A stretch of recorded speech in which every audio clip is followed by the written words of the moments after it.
सचिपुत्रमत्र स्वरूपम् रूपम तस्याग्रजवुरिपुरीं माथुरीं गोष्ठवाटीं राधाकुण्डं गिरिवरमहो राधिका माधवासां प्राप्तो यस्य प्रथितकृपया श्रीगुरुं तं नतोऽस्मि। वञ्चाकल्पतरुभ्यश्च कृपा सिन्धुभ्यैव च पतितानां पावनेभ्यो वैष्णवेभ्यो नमो महावदन्याय कृष्णप्रेमप्रदायते कृष्णाय कृष्णचैतन्य नाम्ने गौरत्रिसे गुरवे गौरचन्द्राय राधिकायै तदालयै कृष्णाय कृष्णभक्ताय तद्भक्ताय यं प्रव्रजन्तमनुपेतमपेतकृत्यं द्वैपायनो विरह कातरया जुहाव पुत्रेति तन्मयतया तर्वोऽभिनेदु तं सर्वभूतहृदयं मुनिमानुतोऽस्मि। तवैवास्मि न जीवामि त्वया विना इति विज्ञाय राधे तं नय माम चरणान्तिके।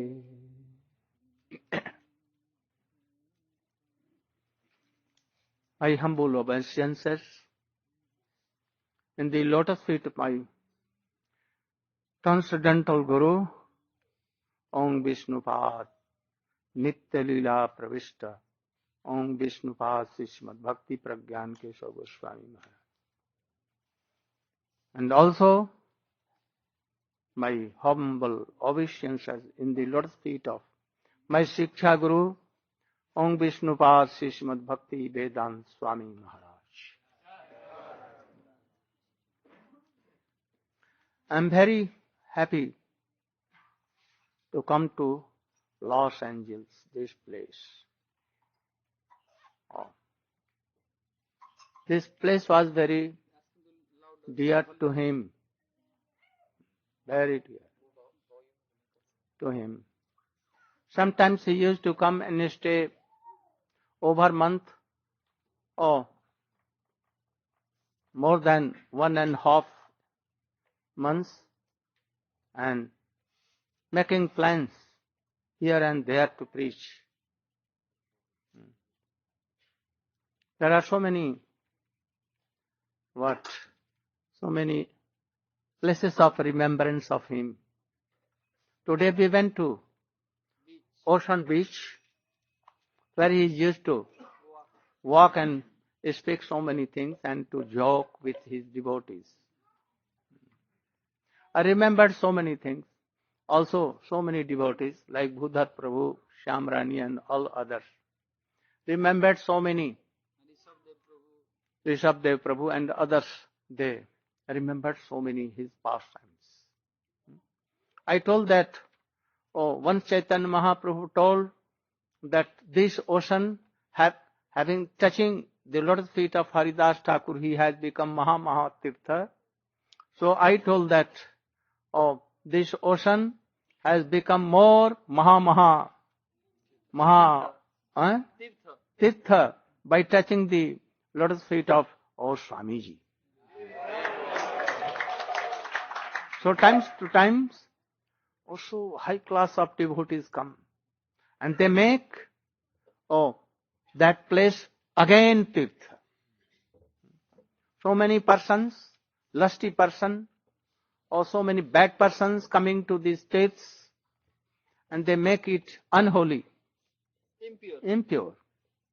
And that is why Krishna arranged that his most beloved high class of devotees, they may come to that place and they can, by their bath and by their lotus feet dust, again they renew their Mahatirtha. So sometimes it becomes. I remembered so many letters that he wrote from here to me. So many letters. I am going from Los Angeles to here, there, New Vrindavan, or here, there. He has written so many letters. So it remembered me. So we are doing pranam to the place where he used to live. He used to give instruction to his devotees. Anyhow, I pray him to sprinkle his mercy to his any kinds of so-called or called devotees, that they have stopped our going there. No harm. No harm. By mind we were there and praying our obeisance in his lotus feet. Today is the day of what day? Disappearance day of Ramananda. Oh, disappearance day of Raya Ramananda. You should know who was Raya Ramananda. Oh, before this, I want to tell something. That we are fortunate to have the human form. Krishna has given only to remember him and realize his mercy. That we are eternal servant or maid servant of Krishna. If we are not realizing this through this position, then we are more wretched than animals. This life is very short. And if you will lose this golden chance, you lose forever. Forever you will lose. So quickly, you should chant more in a process and try to remember him. The process I have told so many times in my tour days. Especially I told in California. San Francisco, in the night program. Also I am so much told in my Bejar program. Everything I have told. If I will tell you anything, only to renew these things. But once I would remember. I remember a story of Narad Goswami. Once he went to a king. The name of that person was Kailash. He was totally engaged in sense gratifications. He had no chance, he had no time to remember Krishna, to chant Krishna and anything doing. He was totally immersed. So Narad instructed him anyhow. Narad is very powerful. In a moment he can give his mercy. And he can make any bad person also devotee. So how he did it? Strictly, you should come and tell something in brief. My dear Kailash. Kailash Mohan.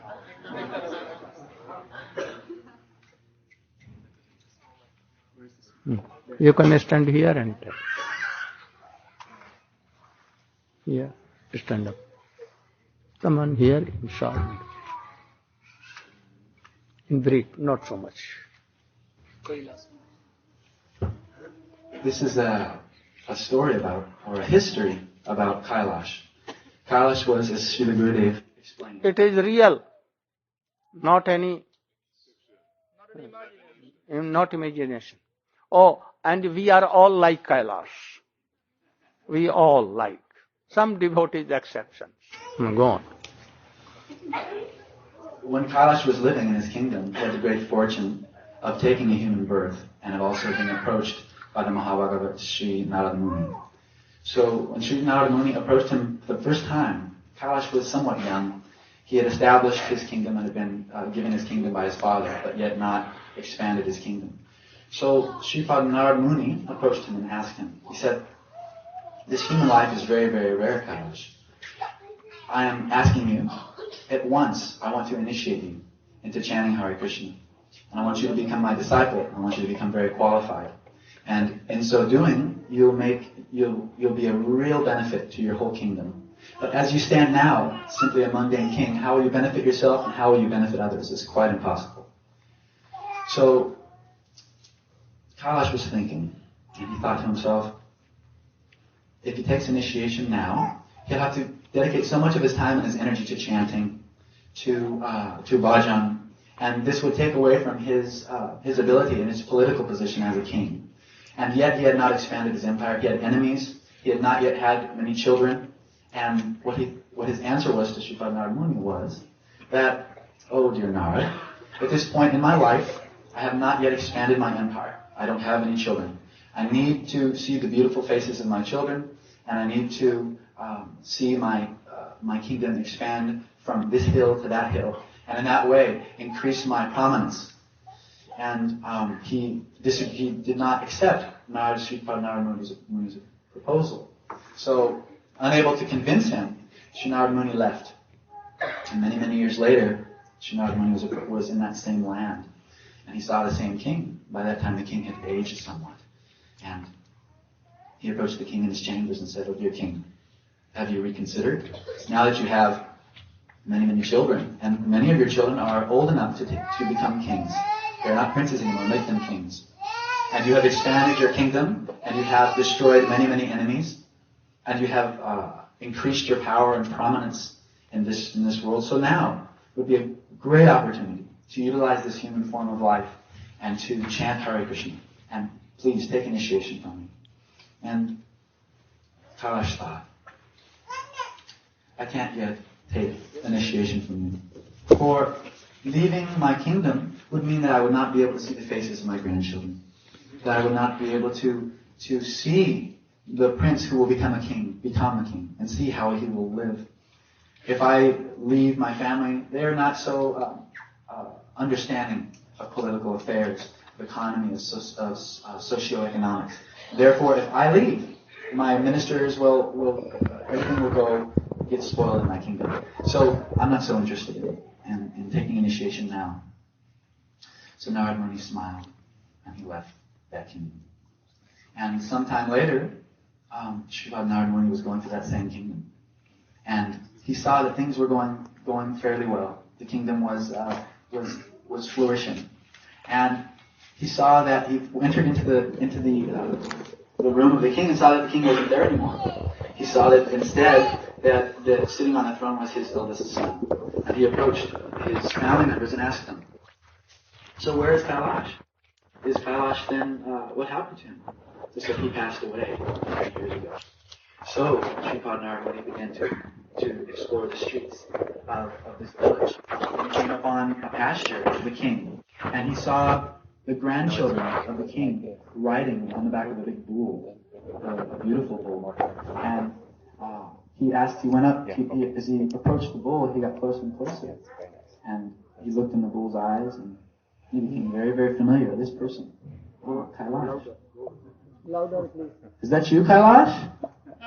And Kailash was somewhat embarrassed, but still surrounded by his grandchildren and his meadows, and being able to draw the plow, he was very, very satisfied, again, being with the family members that he had created in his life as the king of Kailash. So Kailash, in that form of the bull, was humbled, but yet still satisfied in this life. So I said, Kailash, I told you that if you would have accepted initiation from me, you would have made best use of your human life. But now look, because of your attachment to your family, and because of the attachment to your meadows, and because of the attachment to your kingdom, and not using your human life properly, nature has put you into the form of a bull.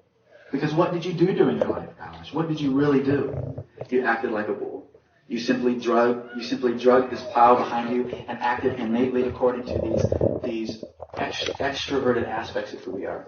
Not internally understanding that you're a spirit soul and that this human life should be used in bhajan to Sri Krishna. So he asked this bull, "Oh Kailash, would you now accept initiation from me? Would you now? Is it possible?" The bull says, "Many fields you have plowed, many, many more. I've seen my great-grandchildren, I've seen their faces. But to see my great-great-grandchildren, do you understand how full of joy I was seeing their smiling faces? And then he looked around and these people approached him and said, this bull does the work of 10 bulls. He's so powerful. He's constantly working for the kingdom. Constantly working so hard. So, now Narada Muni, he left this place because the bull would not take initiation. And he came back sometime later and saw that the bull had passed away. So he asked about the bull, and many people were weeping and crying, and because the bull was so fortunate, and they loved the bulls, the tires of the bull children.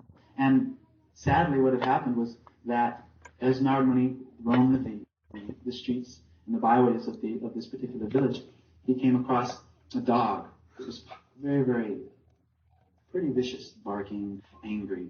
And this dog stayed in the realm, in the area of that particular capital. So he approached this dog, this strange looking dog, got closer and closer, and his eyes met the dog's eyes. He said, Kailash, I can't believe it's you again. The dog was again somewhat embarrassed, but satisfied, because it was doing the job it had known life after life, and that is protecting its kingdom and protecting the children of the king and the great-great-grandchildren of the king. So Narada Muni asked the dog, he said, Kailash, it's very embarrassing. First you were a man, and you didn't take advantage of that. And then you were a bull, and after I came and tried to give you initiation. And then, now you're a dog. Just see your misfortune. But, nevertheless, this Jaiva Dharma is not just for human beings, it's for everything. It's for every living entity. Kailash, so please, at this point you can take initiation from me. And Kailash shook his dog head and said, I'm sorry, Narad, I can't take initiation. Why is that? There's so many dacoits, so many thieves in this area. If I don't stay and protect my family, then who will? And still I have to guard these precious things that I have left for my family. In certain places I've hidden things. And if thieves or dacoits come to steal them, then by my barking, by my anger, I'm able to send them far away. So, understanding that this dog now would not take initiation, Sripad Narada Muni left the kingdom. And he came back to the same village sometime later, and the dog had expired. And Why not louder? isn't that loud enough for everyone? No. So he approached the family and asked about how they were doing, and talked to the great-grandchildren, the great-great-grandchildren. Then, so what happened was he then heard these villagers would not approach a certain area. All the villagers were scared to go to a certain area. And as Narada Muni wondered why they were so fearful, he approached that area and saw a huge cobra, very long black cobra. And as he approached the cobra came up like that and began to hiss and rear its head, and was very, very fearful, very, very fearful. And as Sripad Narada Muni got closer and closer, and looked in the eyes of the cobra, he said, Kailash. What a surprise, Kailash, that successive times when I meet you, you're going lower and lower on the food chain, lower and lower in different species of life.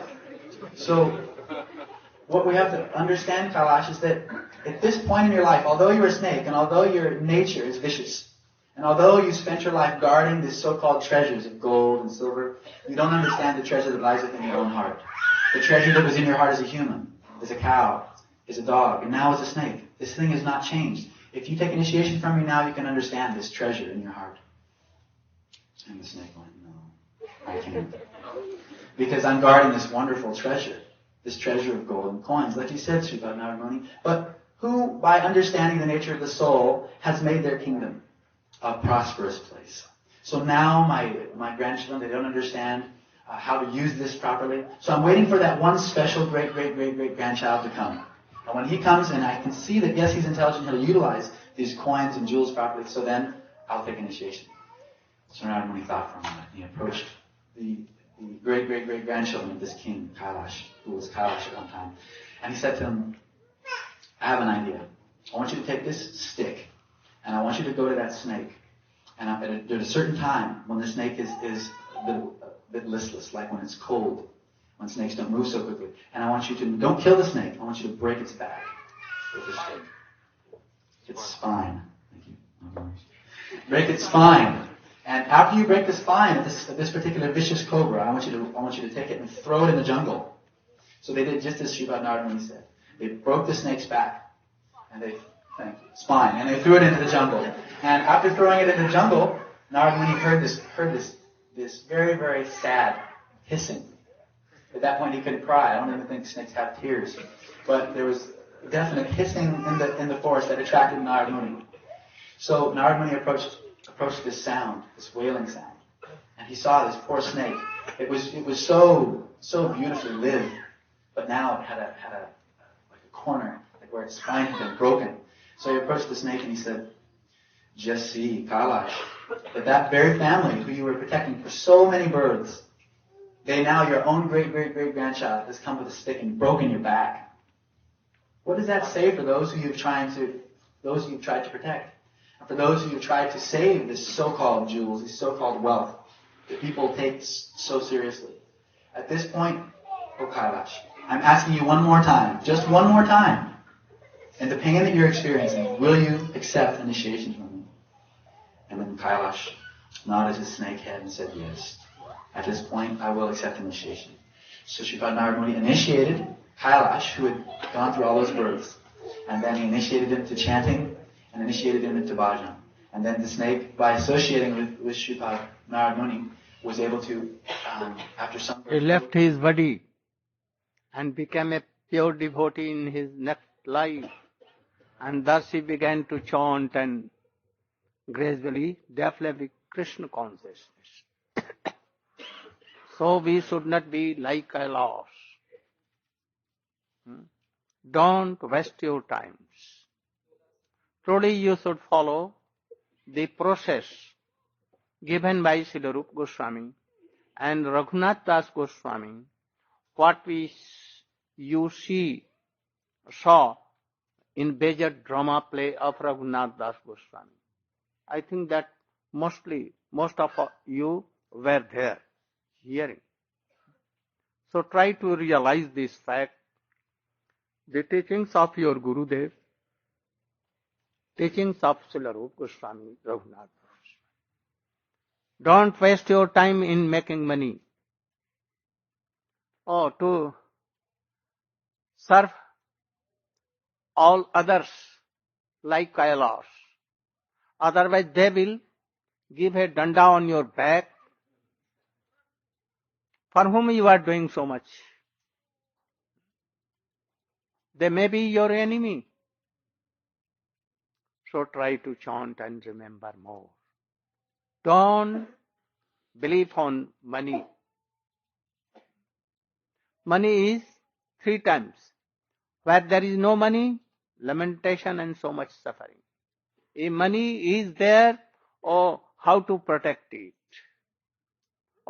Dacoits may come at that time and they can take your life and they can take all these things. And if it is gone, so in 3 times very suffering. Always lamentation. So don't believe in anything collected by this money. So believe in Krishna name and try to chant more. Try to make your life successful. Sri Chaitanya Mahaprabhu. He has asked so many questions with Raya Ramananda. Who is Raya Ramananda? One of the 5 sons of Bhavananda. Mahaprabhu used to call him, Pandu. And among 5 sons, Raya Ramananda was very, very brilliant, a scholar, Rashik Vaishnava, Tattagya, having all the qualities. Even a person like Sarvabha Bhattacharya could not realize him in his past days. Before Chaitanya Mahaprabhu, he met with Chaitanya Mahaprabhu.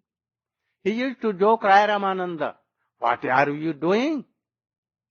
You are wasting your time. Why don't you hear Vedanta Sutra?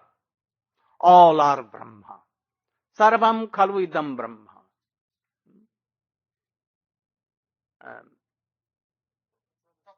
Tattvam Asi, O Prajnanam, Am Brahmasmi, Ham Soham Soham, like this. And thus you will be successful. What you are singing Hare Krishna and weeping. What is this? Don't sing. This is not good. So at that time he could not realize. But when he became a pure devotee, by the causeless mercy of Sri Chaitanya Mahaprabhu, now he realized, oh, how glorious is Raya Ramananda. I cannot touch the feet dust of that Raya Ramananda. Now he realized.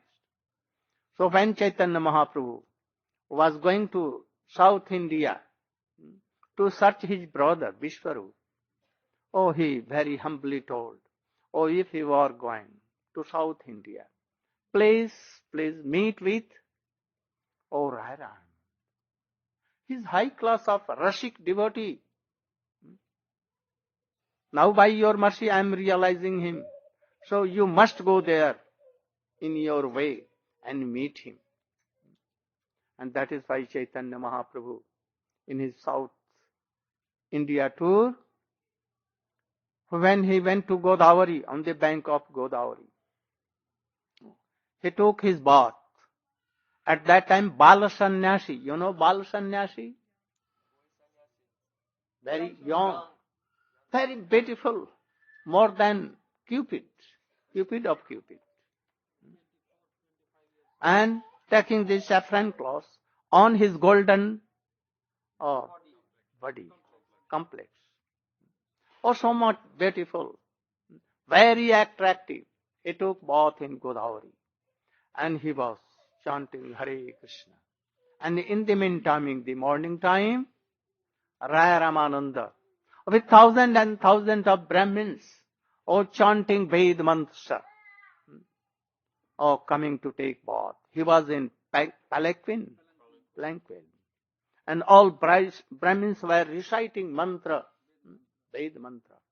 And he came out of the palanquin and he took bath. When he was taking bath, he saw, that very charming, Bala Sannyasi. Oh, very charming, very beautiful. He at once could not check himself. And he went to that and did pranam. Mahaprabhu opened his eyes and saw, who is he? And he took the hands of Raya Ramananda in his hand. Are you Raya Ramananda? Oh, he began to weep, Raya Ramananda, and told, out of compassion. He was trembling. So many Sattvic because were there. And he told very, very humbly, being like a king, not less than a king, very powerful. He was the Governor General of that area, South India, in the kingdom of Maharaj Prataparudra. So he was very powerful. And he fell on the feet of Chaitanya Mahaprabhu. Mahaprabhu took up in his arms. And both became senseless. Chanting Hare Krishna, and they became. After some time, when they came in senses, then Mahaprabhu told, I am very grateful to Sarvabhauma Bhattacharya. He told me to meet you. And that is why I have come, only this reason I have come to this South India to meet you. And I have now realized your so high class of glories. So I want to be with you for some time. Raya Ramananda told that, I am Sudra. Sudra, you know, untouchable, outcast. And yet, you are being a Brahmin and Sannyasi. And you are like Sannyasi, like you are himself Lord. And if you are embracing me, so how glorious you are. This is now I am realizing the mercy of Sarvabhauma Bhattacharya, that he has accepted me like a servant, Raya Ramananda told. And that is why you have come to give me darshan. So I am so much grateful to Sarvabhaum Bhattacharya. Each other glorifying. Oh, Raya Ramananda told, oh, I am Shudra. I am very, very wretched person. But you have come only to deliver me. निज कार्य न है तबे जान आन घर महंत स्वभाव यही तारी थे पामर निज कार्य न है तब he has no other anything or only to liberate persons and to help in Krishna consciousness. Only their job is only one. Swamiji has nothing, any job to make money or anything. He was satisfied in his life, but only he came. Oh, seeing the sufferings of these persons, and he came mercifully. Up till when he was, up till whole life he did, only out of his mercy.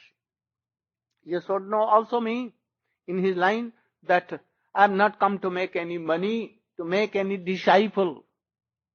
Nothing I have come.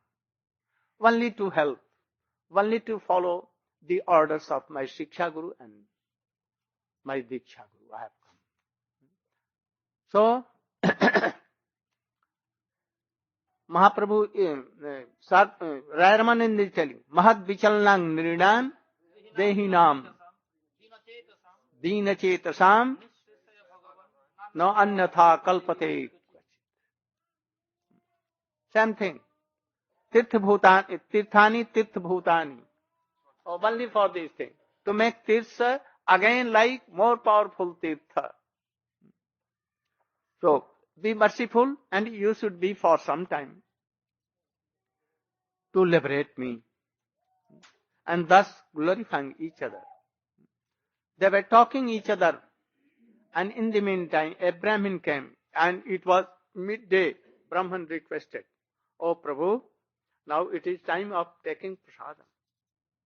I am Brahmin. So, I am inviting you to my house. Please come and I will give you bhiksha, prasadam. Oh, Mahaprabhu told yes. He knew that he is Brahman, Vaishnava Brahman. There are two classes of Brahmins. Brahmin, smart Brahmins and Vaishnava Brahman. He was Vaishnava Brahman. So Mahaprabhu accepted. If he was Brahman but not devotee, then he has not. Either he has been refused. So Mahaprabhu accepted. And he went and he took prasadam and chanting name whole day. And he was awaiting what? When Raya Ramananda will come. Raya Ramananda also went after taking bath and he went to his kingdom and he was also waiting for Chaitanya Mahaprabhu. When Sandhya will be? When sun will set. When evening will be. And when I will meet him. So both were so much. Oh, as I see that whole Vejar, New Braj has come here. I don't know why they have come. And also I was eager to meet you all.